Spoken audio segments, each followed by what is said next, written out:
අද අපි ඇවිල්ලා ඉන්නේ කැට් විලේජ් එක එක්ස්ප්ලෝර් කරන්න. කැට් විලේජ් එක කියලා කියන්නේ සැපාවල තියෙන පොඩි ටුවරිස්ට් ඒරියා එකක්. ඒකේ විශේෂත්වය තමයි ඒගොල්ලන්ගේ එත්නික් මයිනොරිටි ගෲප් එකක් වෙන හැමෝන් කියන කට්ටිය ජීවත් වෙන ප්‍රදේශයක් නිසා. මේක ගොඩක් ලස්සන පැත්තක් කියලා තමයි කියන්නේ. මේකේ පොඩි වෝටර්ෆෝල් එකක් තියෙනවා සහ ඒගොල්ලන්ගේ ට්‍රැඩිෂනල් ලයිෆ් ස්ටයිල් එක අපිට එක්ස්පීරියන්ස් කරන්න පුළුවන්. මේ විලේජ් එකට ඇතුළු වෙන්න වැඩිහිටියෙක්ගෙන් 150,000 වියට්නාමීස් ඩොන් ගන්නවා. අපි තුන් දෙනාට 450,000 වියට්නාමීස් ඩොන් ගියා. එතකොට ඒගොල්ලෝ මේ වගේ මැප් එකක් දෙනවා. අපි මේ මැප් එක ෆලෝ කරන්න ඕන. අපි මෙන්න මේ ඔරෙන්ජ් පාත් එක තමයි ගන්න යන්නේ. මේක දිගේ යනකොට මේ වෝටර්ෆෝල් එක මේ ගම මැදින් ගලාගෙන යන ගඟ සහ හයිඩ්‍රොලික් ප්ලාන්ට් එකකුත් තියෙනවා කියලා කියනවා. අපි මේක හරහා යනකොට කුඹුරු එහෙම ලස්සන කුඹුරු එහෙම හම්බ වෙනවා කියලා තියෙනවා. අපි මේ පාත් එක තමයි අද ෆලෝ කරන්න යන්නේ. මෙතනට එන්න අපි ඊයේ වෝටර්ෆෝල් එකට එක්කන් ගිය ඩ්‍රයිවර්ම යූස් කරා. එයා කිව්වා අපිට හොඳ ඩීල් එකක් දෙන්න. ඔක්කොම 250,000 කැට් විලේජ් ප්ලස් තව මවුන්ටන් එකක් තියෙනවා ඒකටත් ගෙනියන්න. අද දවසට ස්කූල් ටුවර් එකටම ඒ ගාන දෙන්න කියලා. මේකත් ටුවරිස්ට් ඇට්‍රැක්ෂන් එකක්. සැපාවල තියෙන අනිවාර්යෙන්ම බලන්න ඕනේ. හරි දැන් අපි මේ විලේජ් එකට ඇතුළු වෙලා තියෙන්නේ. ඇතුළු වෙනකොටම තියෙනවා සුවනියර්ස් විකුණන ෂොප්ස් වගේක්. ඒවේ තියෙනවා එක එක ඒගොල්ලෝ අතින් හදපු බෑග්ස්, ෂෝල්ස්, ඊළඟට හැට්ස් තියෙනවා. එක එක ගණන් වලට ලස්සන ඒ කියන්නේ හරිම වර්ණවත් ඒගොල්ලන්ගේ නිර්මාණ. දැන් අපි තවත් පල්ලෙහාට යනවා. අපි බලමු මොනවද තියෙන කඩ කියලා. විලේජ් එකට ඇතුළු වෙච්ච ගමන්ම හරිම ලස්සන ට්‍රී හවුස් එකක් තියෙනවා. ඒක නිකන් අර සුරංගනා කතාවල තියෙන ගෙවල් තියෙන්නේ. අන්න ඒ වගේ ලස්සනට හදපු ගෙයක් තියෙනවා. ඒකට ඇතුළු වෙන්න වියට්නාමීස් ඩොන් 10,000 ගන්නවා per person. ඊට අමතරව මේ shops වල විකුණන්න තියෙනවා මේ හැමෝන් කියන ට්‍රැඩිෂනල් මිනිස්සු අඳින ලස්සන ඇඳුම්. ඒවත් හරිම වර්ණවත් විදිහට එක එක වැඩ කෑලි දාලා හදපු ලස්සන ඇඳුම්. මේක මං හිතන්නේ ඇඳකට දාන්න පුළුවන් ඇඳ රෙද්දක් වගේ.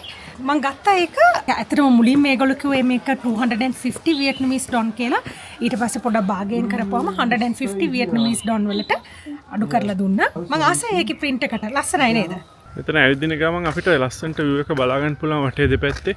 ලස්සන රයිස් ටෙරස් වගේ ඒවා එම් පේනවා මෙතන උඩින් ඇවිදගෙන යනකොට. අපිට දැන් පොඩ්ඩක් වැරදිලා green colored path එකේ ගියා. ඊට පස්සේ අපි ආපහු ආවා. එතන ජංක්ෂන් එකකින් අපි left එකට ගියේ පළවෙනි ජංක්ෂන් එකේ. ඒකෙන් කෙලින් යන්න ඕනේ. ඔයගොල්ලෝ සාමාන්‍යයෙන් එනවනම් මේ කඩවල් තියෙන පාර ෆලෝ කරාම හරි. එතකොට පාර වැරදින්නේ නැහැ. මේ ජංක්ෂන් එකෙන් ඔයාට ඕන නම් වම් පැත්තට යනවා නම් යන්න පුළුවන්. එතන සීක්‍රට් ෆොරෙස්ට් කියලා එකක් තියෙනවා. අපි යන්න හදන්නේ මෙතනින් දකුණු පැත්තට කැට් විලේජ් එකේ ඉතුරු ටික බලන්න. අපිට පේනවා සමහර තැන්වල ඒ කඩවල ගෑනු අය ඉඳගෙන ඒවා මහලා ඒගොල්ලන්ගේ කඩේ ඉස්සරහ තියලා විකුණනවා. ඒක කියනවා ඒවා හොදනකොට පරිස්සමෙන් හොදන්න කියලා නේ. ඔව් ඒ සායෙම යනවා කියලා කියනවා. ඒ නිසා ෆස්ට් ටයිම් යූස් කරනකොට ඒක වෙනමම හොදලා වේලෙන්න දාන්න කියනවා. මම තියෙන පෙන්සිල් කේසස් තියෙනවා. මගේ යාළුවන්ට පෙන්සිල් කේසස් අතේ ලොකු බෑග්ස් 70k කියලා ගහලා තියෙනවා. ලස්සනයි නේද ඒවා? මේ වගේ මේ වගේ පවුචස් උත් ලස්සනයි රාජෝස්. මේ 25k. මේක එක එකව දාගෙන යන්න පුළුවන්. හොඳට ඉඩකඩ එහෙම තියෙනවා. හරි කියුට්. එහෙම නැත්නම් මෙන්න මේ වගේ ඒවා. මේ වගේ පොඩි පවුචස් සල්ලි දාගෙන යන්න එහෙම හොඳයි. පොඩි ඉඩ නම් තියෙනවා. සිම්පල්. අපි දැන් ඉන්නේ කැට් විලේජ් එකේ ගම මැදින් ගලන ලස්සන වෝටර්ෆෝල් එකක් ඉස්සරහා. ඔව් මෙතන ආවම ඔයාලට ලස්සනට බලා ගන්න පුළුවන්. වෝටර්ෆෝල් එකේ දෙපැත්තෙම ඔයාලට කඩ එහෙම හදලා තියෙනවා ලස්සනට. බිල්ඩින්ග්ස් හදලා තියෙනවා. ලී වලින් තමයි ඔක්කොම හදලා තියෙන්නේ. ඔව් ලී වලින් තමයි ගොඩක් ඒවා හදලා තියෙන්නේ. ඊට අමතරව අපිට පේනවා වෝටර් ඉරිගේෂන් සයිකල්ස් එහෙම පවා මෙතන හදලා තියෙනවා. ඔව් වෝටර් වීල්ස් වගේ ඒවා තියෙනවා පොඩ්ඩක් අර පැත්තට යනකොට. ප්ලස් මේකේ ගොඩක් පාලම් එහෙම තියෙනවා. වාට යන්න පුළුවන් රියෝ එක හරහා පාලම් දාලා තියෙනවා. ඊට අමතරව පාත් ගොඩක් තියෙනවා ෆලෝ කරන්න පුළුවන්. ඒකින්ද මැප් එකට අනුව බලාගෙන යන්න වාට ඕනේ පාත් එකේ විතරක් යන්න. අපිට රෙකමන්ඩ් කරේ අර ඔරෙන්ජ් කලර් පාත් එකේ යන්න කියලා මැප් එකේ දාලා තියෙන. ඒක තමයි දැන් ෆලෝ කරගෙන යන්නේ. මෙතනින් තමයි කැට් විලේජ් එකට හරියටම එන්ටර් වෙන්න තියෙන්නේ. අර කැලේ මම හිතන්නේ shops තමයි ගොඩක් තිබ්බේ පහු කරගෙන යන ටිකේ. මෙතන තමයි මේන් එන්ට්‍රන්ස් එක වගේ ගහලා තියෙන පිටිපස්සේ පේනවා ඇති. අපි දැන් ටිකකට ඉස්සෙල්ලා හම්බුණා අර සාම්ප්‍රදායික ඇඳුම් ඇඳගත්ත හැමෝන් ලේඩීස්ලා. ඒගොල්ලෝ හරි ලස්සනට ඇඳගෙන මම හිතන්නේ ෆොටෝස් ගන්න වෙන්නේ නැති එන කෙනේ ෆොරිනර්ස්ලත් එක්ක ඒගොල්ලන්ට ෆොටෝස් ගන්න පුළුවන් නේ. එතකොට ඒක සඳහා සූදානම් වෙලා ඇවිල්ලා ඉන්නවා දැක්කා. දැන් අපි කලින් බලපු වොටර්ෆෝල් එකට අමතරව තව වොටර්ෆෝල් එකක් තියෙනවා. ඒකත් තව වෙනම view point එකකින් ඔයාලට බලා ගන්න පුළුවන් මෙතනට આવත්. ඔව් මේ වෝටර්ෆෝල් එකේ වතුර ගොඩක් වැඩි වතුර පාර සැරයි ඒ වගේම ලස්සනයි. වර්ග ටිකක් පළල වොටර්ෆෝල් එකක් මේක නැරෝ හැබැයි වතුර ගොඩක් තියෙනවා මේකේ. මේ තියෙන කැට් විලේජ් එකේ තියෙන තුන්වෙනි වෝටර්ෆෝල් එක. ඒකත් හරිම ලස්සනයි. මම හිතන්නේ මේක වෙන්න තියෙන අන්තිම වොටර්ෆෝල් එක. මෙතනින් ආපහු එළියට යන්න තමයි පාත් එක වැටලා තියෙන්නේ. දැන් මෙතන තියෙන හතරවෙනි වොටර්ෆෝල් එක නෙමෙයි තුන්වෙනි වොටර්ෆෝල් එකේම කැලලක් වගේ තමයි. හැබැයි මේකේ අර කලින් දැක්ක එකකට වැඩිය වතුර සෑහෙන වැඩි නිසා.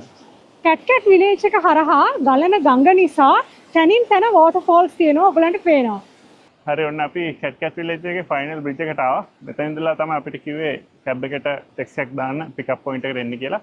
මෙතන ලස්සනට පේනවා ෆුල් කැට් විලේජ් එකම වගේ පල්ලෙහා තියෙන ඔක්කොම ටික. කැට් විලේජ් එක බල්ලේ උරුණාට පස්සේ එතන එන්ඩ් පොයින්ට් එකේ ඉඳන් ඔයාලට ඕන පුළුවන් කාර් එකක් ගන්න. ඒකට ඔයාලට one person Vietnamese dong 10,000 විතර යනවා. නැත්නම් එතන 400 meters walk එකක් තියෙන්නේ. හැබැයි ඒක ටික ස්ටීප්. ඔයාලට ඕන ඒක ඇවිදගෙන යන්න පුළුවන්. අපි කැට් විලේජ් එක ඉවර කරලා අපිට ඊළඟට යන්න තියෙන නිම්බින් වලට අපි ඒකට බස් එකක් බුක් කරලා තිබුණා. ඒ බස් ස්ටෑන්ඩ් එකට අපි ඩ්‍රයිවර්ට කියලා ධම්ම ගත්තා. දැන් අපි එතන බෑග්ස් ටික තියලා පොඩ බඩගිනි නිසා ඇවිදගෙන ආවා සැපා සෙන්ටර් එකට. ඔව් දැන් බ්‍රෙක්ෆාස්ට් ගන්න පරක් වැඩි බ්‍රන්ච් එකක් වගේ තමයි ගන්න වෙන්නේ. මෙතන අපිට රෙකමෙන්ඩඩ් රෙස්ටොරන්ට් එකක් ආවා Google එකේ හොඳ රිවිව්ස් එහෙම තියෙන. ඒකට තමයි අපි ආවේ good morning Vietnam කියලා. අපි බලමු මේකේ කෑම කොහොමද මේකට කොස්ට් එක කොහොමද කියලා. garlic bread for curry chicken coconut. curry chicken coconut sure Okay. Nice. මෙතන නම් සෑහෙන ගොඩක් තියෙන කොකොනට් curry එකේ කොකොනට් එක ඇතුලේ තියෙන්නේ ඒවා ටික. මාර ෆ්ලේවර්ස් තියෙනවා. නවත් කරනවා garlic bread එකෙන්. මේක garlic bread එකේ garlic paste එක වගේ තියෙන්නේ. මේකේ garlic කෑලි දාලා තියෙන්නේ. Thank you. Yeah, nice. ඇවිල්ලා කියලා දුන්න අපිට මේක රැප් කරන විදිය. අපි දන්නවා හැබැයි නේ කලින්. හිතන්නේ මම වෙනම කන්න හදන්නේ කියලා. හරි මගේ ඩක් එකක් ආවා. දැන් මම දාගෙන කන්න යනවා. පොල් ගෙඩිය උයපු චිකන් එකෙන් ටිකක් දාගන්නවා.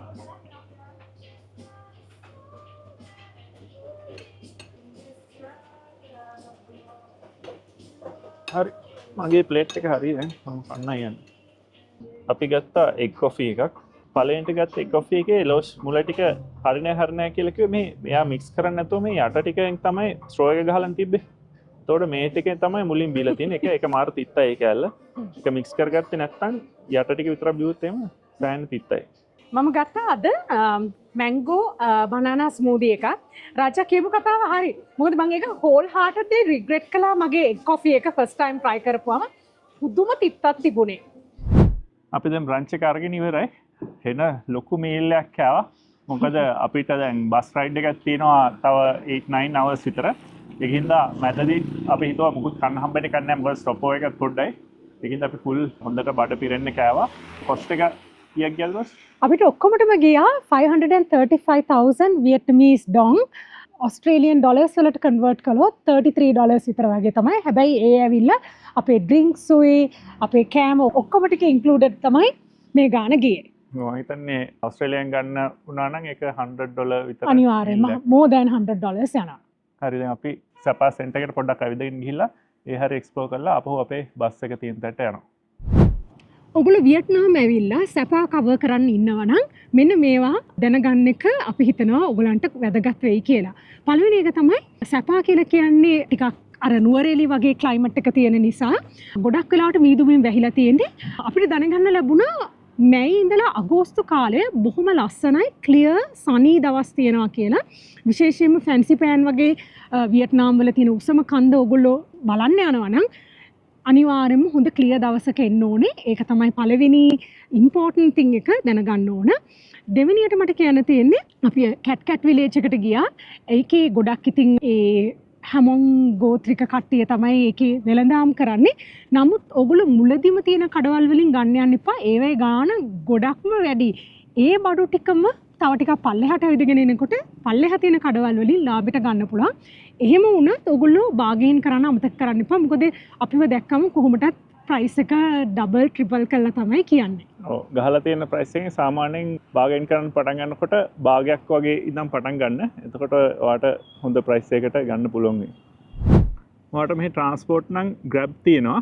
සාමාන්‍යයෙන් Grab එකේ යන ගාන තමයි රීසනබල් ඒ Grab app එකෙන් පෙන්වන ගාන. ඔයාට ඕන වෙනම එක්කෙනෙක් කතා කරගන්නවා නම් ඉස්සෙල්ලා Grab එකේ බලලා ඒ ගානට කතා කරගන්නත් පුළුවන්. ඔයාට දවස් 2-3කටම ඉන්නවා නම් එක්කෙනෙක් සෙට් කරගත්තත් කමක් නැහැ. හැබැයි එහෙම කරනවා නම් ඔයා ටිකක් විශ්වාසවන්ත වගේ බලලා කරන්න ඕනේ. මොකද ගොඩක් අය ඉන්නවා ආව රවට්ටන්න පුළුවන් සෑහෙන්න එක ස්කෑම්ස් තියෙනවා ගොඩක්. ඒකින්ද පරිස්සමෙන් කරන්න ඕනේ ඒක. හැබැයි එහෙම ඔයාට ෂුවර් නැත්නම් Grab එක යූස් කරන එක තමයි හොඳම. තව දෙයක් තමයි සැපා විතරක් නෙමෙයි හනෝයි වලත් මට දැනුණු දෙයක් වෙන රටවල් වලට වඩා අර මනි එක්ස්චේන්ජ් ස්පොට්ස් හරි අඩුයි. අනික් එක තමයි දැන් හනෝයි වලටත් වඩා සැපා වලට ආපුවම එක්ස්චේන්ජ් රේට් එක ගොඩක් අඩුයි. ඒ නිසා පොඩක් කල්පනාකාරී වෙන්න ඔයගොල්ලන් සල්ලි ගේනවා නම් අපි හිතමු USD වලට නම් ගොඩක් ඉල්ලුම තියෙනවා AUD වලට නම් නැති තරම්. ඒ නිසා එක්ක ඔයගොල්ලෝ ATM කාඩ් එකක් අරගෙන එනවා නම් මෙහි තියෙනවා ATM machines ඒවේ ඉන්ටර්නැෂනල් ට්‍රාන්සැක්ෂන් ෆී එකක් charge කරනවා. අපිට එක වෙලාවක ගන්න උනා එතනදී $1.50ක් විතර වගේ charge වුණා. එහෙම නැත්නම් ඔයගොල්ලන්ගේ කරන්සිස් අරගෙන එනවා නම් USD වලට ලොකු ඉල්ලුමක් තියෙනවා. USD යුරෝස් මාරු කරනවා. AUD නම් ගොඩක් තැන්වල මාරු කරන්නේ නැහැ. ඒ දෙක ඔයාලගේ අතේ තියෙනවා නම් ඔයාට ඕන තැනකින් වගේ මාරු කරලා ගන්න පුළුවන්. අනික් දේ තමයි අපි වියට්නාම් එන්න කලින් Lonely Planet guide එක පොඩ්ඩක් ස්ටඩි කරලා ආවේ. ඒකේ recommended restaurants වලට තමයි අපි ගොඩක් වෙලාවට යන්නේ ගියේ. අන්තිම වෙනකොට නම් අපේ driver අපිත් එක්ක ගොඩාක් හිතවත් වුණා. එයත් අර Lonely Planet guide එකේ කියපු තැන් ටිකම අපිට සජෙස්ට් කළා. එතකොට තමයි අපිට තේරුනේ අපිට හොඳ විශ්වාසවන්ත driver කෙනෙකුත් හම්බ වෙලා තියෙනවා කියන එක. ඒ නිසා ඒ වගේ travel guide එකක පොඩ්ඩක් time එක invest කරන එක පාඩුවක් නෙමෙයි.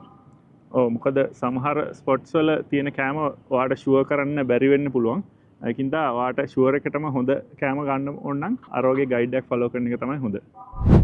අපි සැපා වල 2 nights හිටියා. දැන් ඉතින් අපේ සැපා ජර්නි එක ඉවර වෙන්නයි යන්නේ. අපි දැන් තව ටිකකින් බස් එක අරගෙන නිම්බින් වලට යන්නයි ඉන්නේ. ඔව් මෙතන අපි ගොඩක් දේවල් බැලුවා. සෑහෙන ලස්සන සිටි එකක්. આવුත් එහෙම බලන්න ඕන තැනක්. මේකේ එකම සීන් එක ඇවිල්ලා සමහර වෙලාවට තැන් බලා ගන්න බැරි වුණා සමහර දේවල්. මොකද ගොඩක් මීදුමින් වැහිලා තින්නේ හැමදාම වගේ. ඒකින්ද දැන් ඔයගලන්ට පේන විදිහට අදත් මීදුම තියෙනවා.